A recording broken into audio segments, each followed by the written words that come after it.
క్రీస్తునాథుని యందు మిక్కిలిగా ప్రేమింపబడుతున్నటువంటి క్రైస్తవ సహోదరి సహోదరులారా, ఈ దివ్య బలి పూజ ప్రాముఖ్యతను వీక్షిస్తున్నటువంటి మీ అందరినీ కూడా ప్రత్యేక విధంగా దివ్యవాణి తరపున ఆహ్వానిస్తూ ఉన్నాము.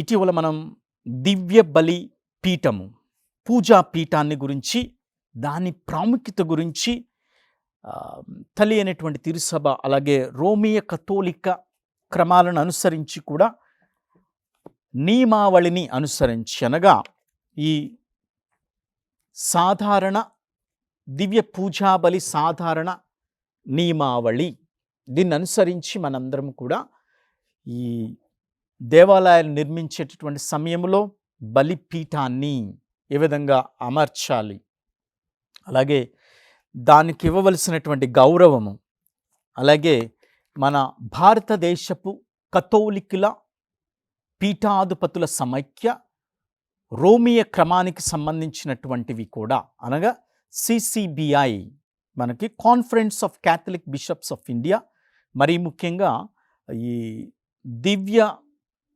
దైవార్చనకు సంబంధించి, అందులోనూ దివ్య బలి పూజ గురించి కొన్ని ముఖ్యమైనటువంటి అంశాలను మనందరికి కూడా 2016లోనే ఏమి చేయాలి, ఏమి చేయకూడదు, ఏమి తప్పులు చేస్తున్నాం అన్నీ కూడా మనందరికి కూడా వివరించి ఉన్నారు. మనం చదవాలి, వాటి ఆచరణలో పెట్టాలి, పాత అలవాటు ప్రకారంగా వెళ్ళిపోకూడదు. కొన్ని చాలా విషయాలు కూడా దివ్య బలి పూజలో మనకి కొన్ని మార్పులు చేర్పులు చేయటం జరిగింది. కాబట్టి అందరూ కూడా మరీ ముఖ్యంగా ఈ దివ్య పూజా బలి సాధారణ నియమావళి, general instructions of the Roman missal, ప్రారంభములో, ఈ దివ్య బలి పూజా గ్రంథపు ప్రారంభములో 150 పేజీలు కలిగినటువంటి ఆ నియమావళిని అనుసరించే ప్రతి గురువు కూడా దివ్య బలి పూజను చేయాలి.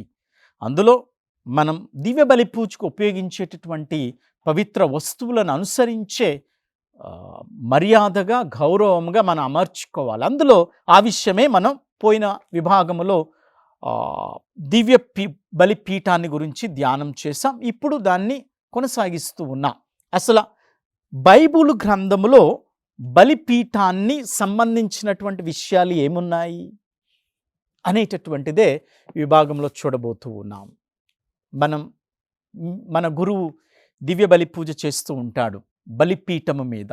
ఆ బలిపీఠానికి సంబంధించినటువంటివి ముఖ్యమైనటువంటి లోతైనటువంటి అర్థాలు ఎక్కడెక్కడ కనపడుతూ ఉన్నాయి మనకి పాత నిబంధనలో, నూతన నిబంధనలో, బైబిల్ గ్రంథంలో అనేటటువంటిది తెలుసుకోవటానికి ఈ దివ్య బలి పూజ విభాగం మనందరికి కూడా ఉపయోగపడుతుంది. కనుక ఈ యొక్క విభాగాన్ని వీక్షణతో చేయాలి.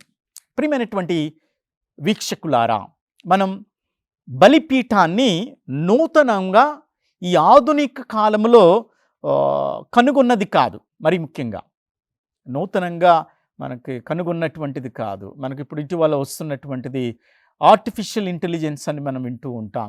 అదే కృత్రిమ మేధస్సు. అంటే ఇప్పుడు అనేకమైనటువంటి విషయాలు కొత్తలుగా కనుక్కుంటూ ఉన్నారు. విద్య, వైద్య, వ్యాపార, అనేకమైనటువంటి వ్యవసాయ రంగాల్లో, పారిశ్రామిక రంగాల్లో కూడా ఈ ఆర్టిఫిషియల్ ఇంటెలిజెన్స్ అంటే కృత్రిమ మేధ అనేటటువంటి దాని ద్వారా ఈ ఒక మెరుగైనటువంటి పనులు చేయగలుగుతూ ఉన్నారు. కానీ ఈ ఆధునిక యుగంలో కనుగొనబడినటువంటిది కాదు బలిపీఠం అనేటటువంటిది. ఇది పాత నిబంధన కాలం నుండి కూడా వస్తూ ఉంది. అందుకనే మనం మన బలిపీఠాన్ని అన్యుల బలిపీఠముగా కూడా చూడకూడదు ఒక్కొక్కసారి. ఎందుకంటే క్రైస్తవుల బలిపీఠము మరి ముఖ్యంగా గురువు అర్పించేటటువంటి దైవార్చనలో ఉపయోగపడేటటువంటి పవిత్ర వస్తువులను అన్నీ కూడా మనం సాక్రమెంటల్స్ అని పిలుస్తూ ఉంటాం. ఆ దివ్య బలి పూజలు ఉపయోగించేటటువంటివి ఇవన్నీ కూడా బలిపీఠం మీద అమరుస్తూ ఉంటాం. అప్పుడు నూతన నిబంధనలో ఒక కొత్త అర్థాన్ని అది చేకూర్చుకుంటుంది. మరి ముఖ్యంగా మనం ఇక్కడ ఇవన్నీ కూడా తేడా తెలుసుకోవాలి. బయట వేరే బలులు అర్పించేటటువంటి పీఠాలు కానివ్వండి, లేకపోతే వేరే విధాలుగా కొన్ని ఇతర మన సహోదరులు ఇతర మతస్థులు చూసేటటువంటి ఆ బలిపీఠాలు కానివ్వండి, ఇవన్నీ కూడా కొంచెం క్రైస్తవ బలిపీఠానికి చాలా తేడా ఉంటుంది. ఎందుకు అంటే పరిశుద్ధ గ్రంథం ఆధారంగా ఇజ్రాయేలులు చారిత్రకమైనటువంటి విశ్వాస సాంప్రదాయాలను అనుసరించే మనం ఈ బలిపీఠము ఏర్పాటు చేయటం జరుగుతూ ఉంది. కనుక క్రైస్తవుల బలిపీఠాన్ని అర్థం చేసుకోవాలి అంటే పరిశుద్ధ గ్రంథాన్ని ఆధారంగా అర్థం చేసుకుంటేనే మనం ఇప్పుడు చూసేటటువంటి బలిపీఠం యొక్క అర్థము, వేదార్థము, పరమార్థము, శ్రేష్టమైనటువంటి ఆ బలిపీఠాన్ని మనం కూడా అదే విధంగా చూడాలి అనేటటువంటిది అర్థం మనకు కనపడుతుంది, ఉపయోగపడుతూ ఉంటుంది ప్రియమైనటువంటి విశ్వాసులారా. అందుకనే ఈ పూర్వ నిబంధన నేపథ్యంలో నుంచి మనం ప్రయాణం చేయాలి. పాత నిబంధనలో మొట్టమొదటిసారిగా బలిపీఠాన్ని నిర్మించినటువంటి వ్యక్తి మనం చూసినట్లయితే ఆదికాండములో 8వ అధ్యాయములో 20వ వచనములో మనం చూస్తూ ఉంటాం. జలప్రళయము ముగిసిన తరువాత ఓడ నుండి వెలుపలికి వెళ్ళిన నోవా చేసినటువంటి మొట్టమొదటి పని దేవునికి పూజా పీఠమును నిర్మించాలి. ఆ పూజా బలిని పీఠాన్ని నిర్మించి దానిపై మరి దేవునికి దహన బలులను అర్పించాడు అనేటటువంటిది మనం ఆదికాండములో 8వ అధ్యాయములో 20వ వచనంలో మనం చూస్తూ ఉంటాం. అందరూ కూడా బైబిల్ ఉన్నవాళ్ళు చూసుకుని చదవండి. మరి ఆదికాండము 8వ అధ్యాయం 20వ వచనంలో మరి జలప్రళయం ముగిసిన తరువాత నోవా చేసినటువంటి మొట్టమొదటి కార్యము ఆయన ఓడ నుంచి బయటకు వచ్చి ఒక బలిపీఠాన్ని నిర్మించాడని మన వాక్యంలో చూస్తూ ఉన్నాం. మీ అందరికీ మొదటి పోయిన విభాగంలో చెప్పి ఉన్నాను కదా, ఏమిటది? మిజ్బియా. హీబ్రూ పదజాలంలో మిజ్బియా అంటే వధించేటటువంటి స్థలము, ఎత్తైనటువంటి వేదిక. మిజ్బియా అనేటటువంటిది అంటే బలిపీఠము అని చెప్తూ ఉంటాం. ఇక్కడ కూడా నోవా కూడా అదే ఒక బలిపీఠాన్ని అర్పించాడు అనేటటువంటిది మనం చూస్తూ ఉంటాం. అలాగే రెండవది కూడా మనం మన పితామహుడైనటువంటి విశ్వాసులకు తండ్రి అయినటువంటి అబ్రహాము, ఆయన జీవితంలో కూడా అనేకమైనటువంటి సార్లు పాత నిబంధనలు మనం చూసినట్లయితే బలిపీఠాన్ని అనేక సార్లు ఆయన నిర్మించాడు. దేవునితో మాట్లాడటానికి, దేవునికి బలులు అర్పించటానికి, ఒక గొప్ప నైవేద్యము, అలాగే పరమార్థాన్ని ఇచ్చేటటువంటి విషయాలన్నీ కూడా ఈ బలిపీఠం దగ్గరే జరుగుతూ ఉంటున్నాయి. ఒక మనిషికి దేవునికి సరైనటువంటి సఖ్యత జరిగేటటువంటిదే ఈ యొక్క బలిపీఠము. అందుకంటే ఇప్పుడు మాస్, పూజాబలి, యూకరిస్తియా అని గ్రీకు పదంలో కూడా అంటాం మనం దాన్ని. అంటే థ్యాంక్స్ గివింగ్ అంటే కృతజ్ఞతార్చన అని కూడా మనం పిలుస్తూ ఉంటాం దివ్య బలి పూజను. ఎక్కడ గురువు దీన్ని అర్పిస్తాడు అంటే బలిపీఠము మీద. అందుకనే బలిపీఠమే మనం చెప్తూ ఉంటాము కదా, క్రీస్తుకు ప్రతిరూపము. Altar is the representation of Christ అని మనం చూస్తూ ఉంటాం. అదే మనం చూసాం కూడా GIRM 296 నుంచి 298 వరకు కూడా మనకు general instructions of the Roman missile మనందరికి కూడా వివరణ ఇస్తూ ఉంటుంది. అలాగే రెండవదిగా మన పితామహుడైనటువంటి అబ్రహాము విషయంలో కూడా మనం చూసినట్లయితే ఇక్కడ ఆదికాండములో 12వ అధ్యాయములో 7వ వచనంలో మనం చూసినట్లయితే ఇక్కడ కూడా అక్కడ దేవుడు అబ్రహామునకు కనపడి ఈ దేశమున నీ సంతతికి అప్పగించుచున్నాను అని చెప్పాను. అబ్రహాము తనకు కనపడిన దేవునికి అక్కడ బలిపీఠమును అర్పించెను అని మన వాక్యంలో చదువుకుంటూ ఉన్నాం. అబ్రహాము ఇక్కడ మరీ ముఖ్యంగా దేవుడు అబ్రహాముకు ప్రత్యక్షమైనప్పుడు షెకెము పుణ్యక్షేత్రము దగ్గర దేవునికి ఒక పూజా పీఠాన్ని నిర్మించాడు.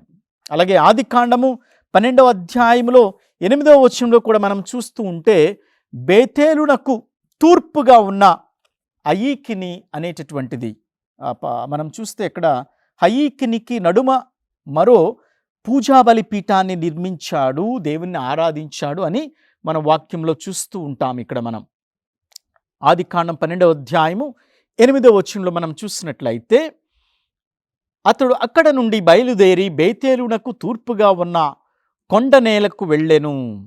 పడమట ఉన్న బేతేలునకు తూర్పున ఉన్న హాయికి నడుమ గుడారములను ఎత్తెను.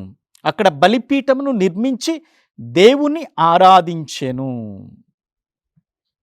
ఇక్కడ మనం చూస్తూ ఉన్నాం, అంటే అంత గొప్పగా బలిపీఠం అనేటటువంటిది నోవాకు దేవునికి కావచ్చు, అబ్రహాముకు దేవునికి కావచ్చు. బలిపీఠము అనేటటువంటిది చాలా ముఖ్యమైనటువంటి పవిత్ర స్థలము. మన దేవాలయంలో కూడా అదే బలిపీఠం. నోవా మొట్టమొదట బలిపీఠాన్ని కట్టినటువంటి బలిపీఠమే ఇప్పుడు మనం అర్పించేటటువంటి దేవునికి అర్పించే అర్పణలు, అలాగే దేవుని యొక్క పాస్క పరమరహస్యములను, క్రీస్తు ప్రభు పాస్క పరమరహస్యములను అర్పణ చేయటానికి, బలి చేయటానికి కూడా బలిపీఠము ప్రతిరూపమే. అలాగే ఆదికాండంలో 13వ అధ్యాయంలో 12, 18 వచనాల్లో కూడా మనం చూస్తూ ఉంటాం. అక్కడ కానాను ప్రాంతమున ప్రవేశించిన అబ్రహాము హెబ్రోన్ మండలమున మమ్రే వద్ద మరో పూజా బలిపీఠాన్ని కూడా కట్టాడని కూడా మనం వాక్యంలో చదువుకుంటూ ఉన్నాం. అక్కడ కానాను ప్రాంతంలో మరలా కొన్ని సందర్భాల్లో ఈ సన్నివేశాలు తన జీవితంలో, జీవిత విధానంలో వెళ్ళేటటువంటి ప్రయాణంలో కొన్ని చోట్ల పవిత్ర స్థలాలలో దేవుడు కనపడుతూ ఉంటాడు. అబ్రహాము అలాగే నోవా వీళ్ళందరూ కూడా కొన్ని బలిపీఠాలు కట్టి అక్కడ దేవునికి బలులు అర్పించి దేవునితో మాట్లాడేటటువంటి వాళ్ళు. ఇక్కడ కూడా అబ్రహాము మరి హెబ్రోన్, ఆ కానాను ప్రదేశంలో ప్రాంతంలోనికి వెళ్ళి హెబ్రోన్ మండలమున మమ్రే వద్ద మరొక బలిపీఠాన్ని కట్టాడని మనం చూస్తూ ఉంటాం. అలాగే ఆదికాండంలో 22వ అధ్యాయంలో 9 నుంచి 10వ వచనం వరకు కూడా మనం చూసినట్లయితే, ఇక్కడ తన కుమారుడైన ఇస్సాకునకు బలినిచ్చే సమయంలో కూడా అబ్రహాము బలివేదికగా ఒక బలిపీఠాన్ని నిర్మిస్తూ ఉన్నాడని మనం వాక్యంలో కూడా మనం చూస్తూ ఉంటాం. అక్కడ కూడా అంటే బలిపీఠము దేవునితో ఎంతగా మాట్లాడుతూ ఉన్నాడు. అక్కడ ఆ బలిని అబ్రహాము, నీ కుమారుడు నాకు బలి ఇవ్వు అన్నప్పుడు ఎంతగా బాధపడ్డాడు అబ్రహాం. అయినా దేవునికి విధేయించి తన కుమారుని సహితం కూడా ఇవ్వటానికి కూడా ఆయన సందేహించలేదు, ఇస్సాకును బలి ఇవ్వటానికి కూడా. అలాగే మనం కూడా చూస్తూ ఉన్నాం. మనం ఈ గొప్పతనం ఎక్కడ వస్తుంది అంటే, ఇది మిస్బియా బలిపీఠము అంటే ఇది వధించేటటువంటి స్థలము, ఎత్తైనటువంటి వేదిక. ఇదే గొల్గొత్తా కొండ మీద క్రీస్తు ప్రభు అర్పించినటువంటి శిలువ యాగం. అంతే కదా, దేవుడు ఈ లోకమును ఎంతగానో ప్రేమించి తన ఏకైక కుమారుని పంపించాడు. దేనికోసం అంటే ఈ బలి అర్పణ జరగాలి. రక్షణ మనం ఆపాదించుకోవాలి అంటే, రక్షణ పొందాలి అంటే ఈ గొప్ప నైవేద్యము మనకు, ఈ దివ్యబలి పూజ గొప్ప నైవేద్యము మనందరికీ కూడా. ఎందుకంటే మనందరికీ కూడా ఈ శిలువ యాగం, ఆ గొల్గొత్తా కొండ మీద ఆ బలిపీఠము ఒక శిలగా మారుతుంది. ఈ బలిపీఠం ఆ శిల అయినటువంటి ఆ బలిపీఠం మీదే గురువు అర్పించేటటువంటి అప్పద్రాక్ష రసాలు క్రీస్తు శరీర రక్తాలుగా మారుతూ ఉన్నాయి. ప్రతి దివ్య బలి పూజలో కూడా తనను తాను ప్రత్యక్షపరుచుకుంటూ ఉంటాడు క్రీస్తు ప్రభు. ఎందుకంటే కడరారాత్రి భోజనపు బల్లా ఈ బలిపీఠము అంటే. ఎందుకంటే తన శిష్యులకు ఆజ్ఞాపించి దీనిని జ్ఞాపకార్థ బలిగా, కృతజ్ఞతార్చన బలిగా మీరందరూ నెమరు వేసుకోవాలి అంటే. అందుకనే గురువు ఆ నడి పూజలో యూకరిస్టిక్ ప్రేయర్ అంటే కృతజ్ఞతార్చన మొదలైన కాడ నుంచి కూడా తండ్రి దేవునితో ప్రార్థన చేస్తూ ఉంటాడు. తండ్రి దేవా, నీ పవిత్రాత్మను ఈ అప్పద్రాక్ష రసాల మీద పంపించు అని 2 చేతులు అలా చాచి అప్పద్రాక్ష రసాల మీద ఈ పవిత్రాత్మను అడుగుతూ ఉంటాడు. ఎవరితో ప్రార్థన చేస్తాడు? తండ్రికి ప్రార్థన చేస్తాడు. ఎందుకంటే నీ కుమారుడు మా అందరికి కూడా సెలవు ఇచ్చాడు, దీనిని జ్ఞాపకార్థ బలిగా చేయమన్నాడు.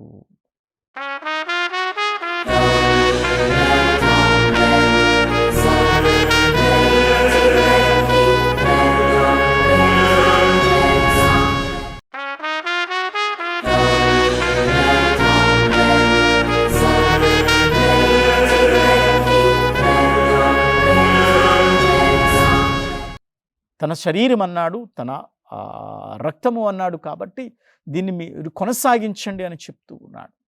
అంటే ఎమౌస్ విభాగంలో కూడా మనం చూస్తూ ఉంటాం. శిష్యులందరూ కూడా భయపడినప్పుడు మరలా క్రీస్తు ప్రభు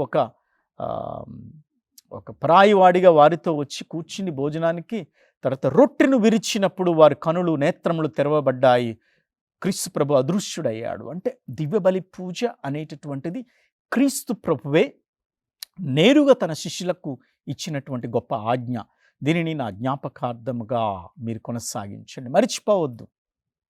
అందుకనే గురువు ఆ కృతజ్ఞతార్చన యూకరిస్టిక్ ప్రేయర్ స్టార్ట్ చేసినప్పుడు కూడా గొప్పగా ఆ దేవుణ్ణి అడుగుతూ ఉంటాడు, నీ పవిత్రాత్మను పంపించు. అంటే పవిత్రాత్మ దేవుని పంపించి ఈ అప్పద్రాక్ష రసాలను క్రీస్తు శరీర రక్తాలుగా, నీ కుమారుని శరీర రక్తాలుగా మారేటట్టుగా ఆశీర్వదించాలి. దాన్ని మనం గ్రీక్లో ఎపిక్లెసిస్ అంటాం. గురువు 2 చేతులు ఈ విధంగా అప్పద్రాక్ష రసాల మీద పెట్టి ప్రార్థన చేస్తూ ఉంటాడు. మనకి అందులో యూకరిస్టిక్ కృతజ్ఞతార్చన ప్రార్థనలో, యూకరిస్టిక్ ప్రేయర్స్లో మనందరం కూడా చూస్తూ ఉంటాం. గురువు 2 చేతులు ఇలా తీసుకొచ్చి ఆ బలిపీఠం మీద ఉన్న అప్పద్రాక్ష రసాల మీద పవిత్ర ఆత్మ కోసం ప్రార్థన చేస్తాడు. తండ్రి దేవుని అడుగుతాడు. ఎందుకంటే నీ కుమారుడే ఆజ్ఞాపించాడు. ఇప్పుడు అభిషక్తుడైనటువంటి గురువు అడుగుతూ ఉంటాడు. ఎవరు చేస్తారు ఈ దివ్య బలి పూజ? గురువులు. కాబట్టి ఆ గురువు దేవునితో ప్రార్థన చేసి ఆ పవిత్రాత్మను ఆ అప్పద్రాక్ష రసాల మీదకు తీసుకొచ్చినప్పుడు, అలాగే క్రీస్తు ప్రభు కడరా రాత్రి భోజనపు బల్ల దగ్గర పలికినటువంటి వాక్యాలకు ఆ పరిశుద్ధ వచనాలతో పలికినప్పుడు వెంటనే ఇది నా శరీరం, ఇది నా రక్తం అనేటటువంటి పదజాలంతో గురువు ఆ నడి పూజలో చేస్తున్నప్పుడు వెంటనే క్రీస్తు ప్రభు తనను తాను ప్రత్యక్షపరుచుకుంటాడు. అంటే అక్కడ మనం చూసినట్లయితే అప్పద్రాక్ష రసాలు ప్రభు శరీర రక్తాలుగా వస్తూ ఉన్నాయి. ఆయన అర్పించినటువంటి బలి, కల్వరిగిరి కొండ మీద అర్పించినటువంటి బలియే మరలా మనం ఆ క్రీస్తు శరీర రక్తాలను మనం స్వీకరిస్తూ ఉంటాం ఈ బలిపీఠము నుంచే. ఎందుకంటే క్రీస్తు పాస్క పరమరహస్యాన్ని ప్రతినిత్యం కొనియాడేటటువంటి వేదిక, ఎత్తైనటువంటి బలి ఇచ్చేటటువంటి వేదికే ఈ బలిపీఠము. కనుక క్రీస్తు శరీర రక్తాలను మనం స్వీకరించేది కూడా ఈ పూజా బలిపీఠము వద్దనే. అందుకనే అంత గొప్ప విషయం మనం ఇక్కడ కనపడుతూ ఉంది. ఎందుకంటే దేవుడే తన కుమారుని పంపించాడు. ఒక యాగం జరగాలి, ఒక బల్యార్పణ, పాత నిబంధనల బలుల కంటే శ్రేష్టమైనటువంటి బల్యార్పణ తన కుమారుని యొక్క బలియే. ఎంత బాధగా ఉంటుందంటే వినటానికి మనకి మరీ తల్లి కూడా అనుభవించింది ఆ బాధ గొల్గొత్తా కొండ దగ్గర. అయితే ఇక్కడ మనం ఏ సందర్భంలో చెప్తున్నాము అంటే, అబ్రహామును దేవుడు అడిగాడు కదా, ఇస్సాకు నీ కుమారుని అర్పించమన్నప్పుడు అక్కడ ఇస్సాకు స్థానంలో వేరే ఒక జంతువులను అర్పించటం, అలాగే ఒక మార్పిడి జరిగింది అక్కడ మనం చూస్తూ ఉంటాం బైబిల్ గ్రంథంలో. దానికి ప్రత్యామ్నాయం ఒకటి జరుగుతూ ఉంది. కానీ ఇక్కడ క్రీస్తుకి ఒక ప్రత్యామ్నాయం అనేటటువంటిది లేదు.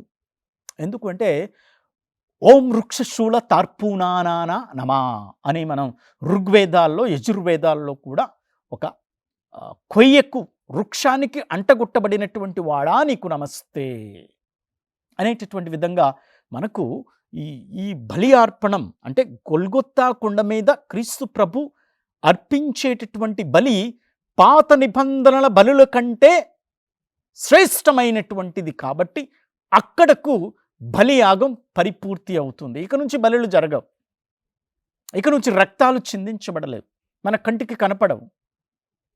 కానీ ఇక్కడ ఎందుకంటే తన కుమారుని ఆ బలిని స్వీకరించుకున్నాడు కాబట్టి తన తండ్రి దేవునికి అర్పించి మన రక్షణ కోసం తన ప్రాణాన్ని ప్రణంగా పెట్టి క్రీస్తు ప్రభు మనందరికి కూడా ఒక గొప్ప రక్షణను ప్రసాదించాడు. అదే విషయాన్ని మనం గురువు ప్రతిరోజు ఈ పాస్కా పరమరహస్యాలను నెరవేర్చేటటువంటిది ఈ బలిపీఠమే చాలా ముఖ్యమైనటువంటిది. అందుకనే ఆ దివ్య బలి పూజలు చెప్పినప్పుడు మనందరూ కూడా ప్రార్థన చేయండి, మా ప్రజల కోసం ప్రార్థన చేయండి, మా కుటుంబాని కోసం ప్రార్థన చేయండి అని అనేక విధాలుగా ప్రజలు గురువుని అడుగుతూ ఉంటారు. మాస్ ఇంటెన్షన్స్ అంటాం మనం. దాని గురించి వేరే విభాగంలో చెప్పుకోవచ్చు. కానీ ఇక్కడ చెప్పినటువంటిది ఏమిటి అంటే, గురువు ఆ బలిపీఠంలో ఎక్కడ చెప్తూ ఉంటాడు అవి అంటే, ఈ ఉపోద్గత ప్రార్థన అనేటటువంటిది ఉంటుంది మనకి. ప్రార్థించుదమని చెప్తూ ఉంటాడు గురువు.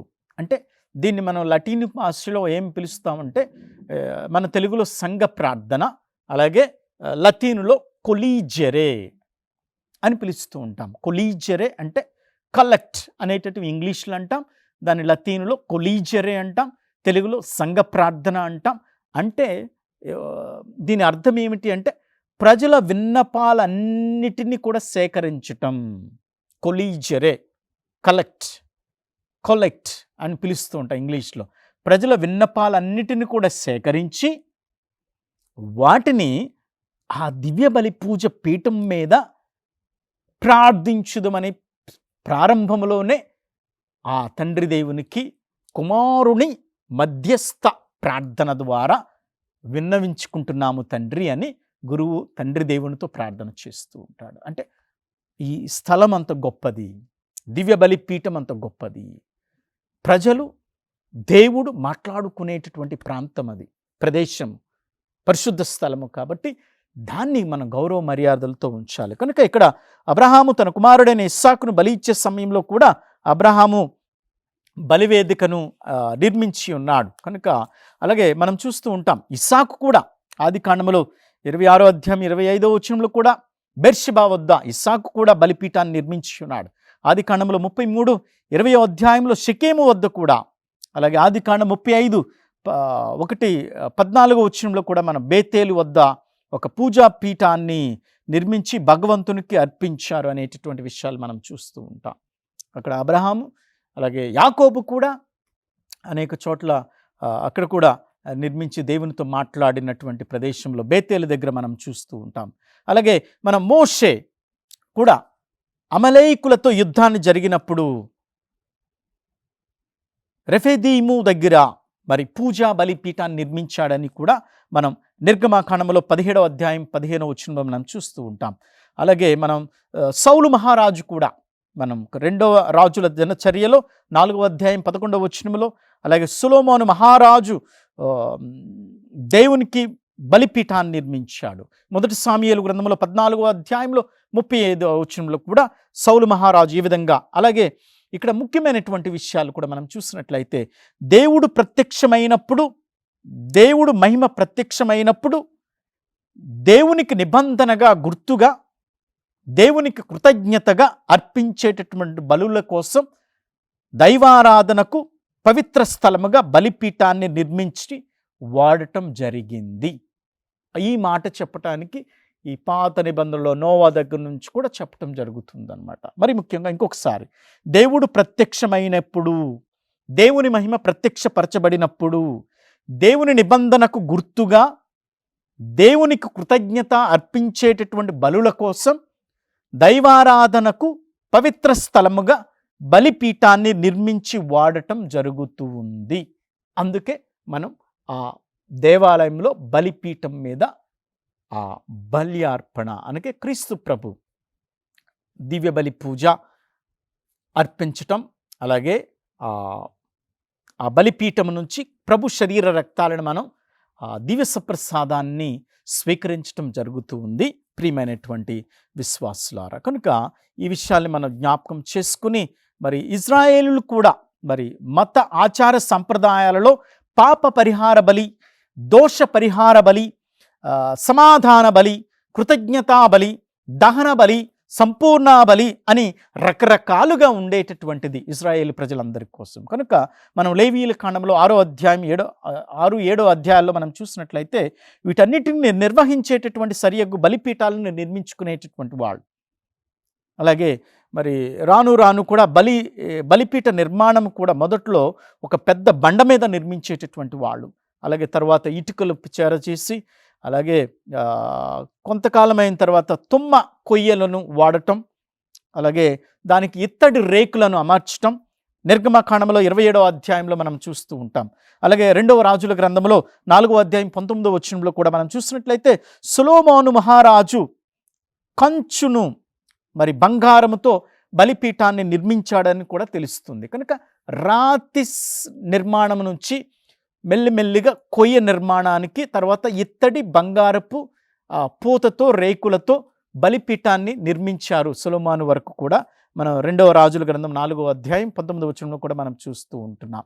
కనుక ప్రియమైనటువంటి విశ్వాసులారా, ఈ విధంగా మనం చూసినట్లయితే బలిపీఠం ఎంత గొప్ప శ్రేష్టమైనటువంటిది. కనుక హెబ్రీయులకు రాయబడినటువంటి లేఖ 9వ అధ్యాయం 12వ వచనంలో మనం చూస్తున్నట్లయితే గొల్గొత్తా అను స్థలము సిలువపై బల్యార్పణము చేసెను. ఆ గొల్గొత్తా అనే స్థలమున సిలువపై బల్యార్పణం చేసేనటువంటి వాక్యాలు మనం చూస్తూ ఉంటాం. కనుక ఈ విభాగంలో ఎందుకు చెప్తూ ఉన్నాను అంటే, మనము దేవాలయంలో ఉన్నటువంటి బలిపీఠానికి అంత గొప్ప శక్తి ఉందని తెలుసుకోవాలి. ఎందుకంటే గురువు ఆ చుంబన ముద్దు ఇచ్చినప్పుడు పూజ ఆరంభంలో క్రీస్తును ముద్దు పట్టుకుంటున్నాడు. ఎందుకంటే altar is the representation of Christ. బలిపీఠము క్రీస్తు స్వరూపముగా ఉన్నది. ఎందుకంటే అక్కడ సజీవ శిలవయగు క్రీస్తు వలె ఈ బలిపీఠము దైవార్చనలో ముఖ్యమైనటువంటి పాత్ర వహిస్తూ ఉంది. కాబట్టి దాన్ని మనం general instruction of the Roman మిస్సల్లో 297 సంఖ్యలో మనం చూసినట్లయితే, మరి గుడిలో పవిత్రమైనటువంటి స్థలములో శాశ్వతంగా నిర్మించాలి ఒక బలిపీఠాన్ని. దాని మీద అది దైవార్చనకు మాత్రం ఉపయోగించాలి. అలాగే మనకి ఈ విషయాలను కూడా ధ్యానం చేసుకోవాలి. అలాగే మనకి ఈ CCBI ఇచ్చేటటువంటి నియమాలను చూసి ఆల్టర్కి కానీ బలిపీఠానికి చీరలు కానీ పెట్టకూడదు, తీసివేయాలి. దాన్ని ఉన్నది ఉన్నట్టుగా చూపించాలి. మనం బలి ఇచ్చేటటువంటి క్రీస్తు ప్రభు యొక్క దివ్య అర్పణను అర్పించేటటువంటి దివ్య బలి పూజలో కూడా. కనుక చక్కగా దాన్ని మనం చూపించాలి ప్రజలకు. అలాగే పీఠానికి చీరలతో కప్పేస్తూ ఉంటారు, మొత్తం కూడా కింద నుంచి చీరలతో ఉంటుంది. కాబట్టి దాని చీరలు తీసివేసి ఆ బలిపీఠాన్ని నేరుగా ఉన్నది ఉన్నట్టుగా మనం చూపించగలగాలి. అవసరమైతే కాబట్టి దానికి ఎదురుగా కొన్ని క్రొవ్వొత్తులను పెట్టుకోవచ్చు, ఎదురుగానే స్టాండ్లో కొన్ని పుష్పాలను పెట్టుకోవచ్చు. కానీ ఆ ఎదుర మొత్తం కనపడేటటువంటి ఆ బలిపీఠం నుంచునేటటువంటి విధానం కూడా ఆ ప్రజలకు మనకు చూపించాలి. అలాగే ఉండాలి అది ఎక్కువ. మనం ఏం చేస్తూ ఉంటే మొత్తం ఒక క్యాప్షన్, ఒక బిరుదుల్లాగా పెట్టేస్తూ ఉంటాం, కొన్ని వాక్యాలను పెట్టిస్తూ ఉంటాం. ఇవన్నీ కూడా బలిపీఠాన్ని ఎక్కువగా దాని అర్థవంతంగా మనకు తెలియటం లేదు. కాబట్టి మనం వాటినన్నిటిని కూడా పూలలతో ఎక్కువ డెకరేషన్ చేస్తూ ఉంటారు, అలంకరిస్తూ ఉంటారు. కనుక మనకు చెప్పినటువంటి యొక్క క్రమాలలో, నియమాలలో కూడా వాటన్నిటిని కూడా తీసి ఉన్నది ఉన్నట్టుగా మన వాళ్ళకి బలిపీఠాన్ని ఉంచాలి ఎప్పుడు కూడా. కనుక ఈ విషయాలన్నీ కూడా గమనించుకుని ఆ బలిపీఠాన్ని మర్యాదగా దేవునికి బలి అర్పించి సఖ్యత పడేటటువంటి ప్రాంతము, దేవుడే తనను తాను మనతో మాట్లాడేటటువంటి ప్రదేశము, తనను తానుగా మనకు జీవాహారం అవుతున్నటువంటి సందర్భము బలిపీఠము మీద.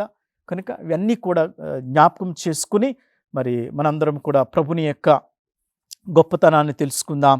కాబట్టి బలిపీఠము క్రీస్తు ప్రతిరూపము కాబట్టి బలిపీఠాన్ని చూసినప్పుడు క్రీస్తువే నా కోసం ఈ బలిపీఠం మీద బలి అయ్యాడు, నా జీవితం కోసం, నా కుటుంబం కోసం, నా దేశం కోసం, మన ప్రపంచం కోసం అని అందరూ కూడా అనుకునే భక్తి ప్రపత్తులతో దివ్య బలి పూజలో పాల్పంచుకుని బలిపీఠం యొక్క గొప్పతనాన్ని తెలుసుకుందాం.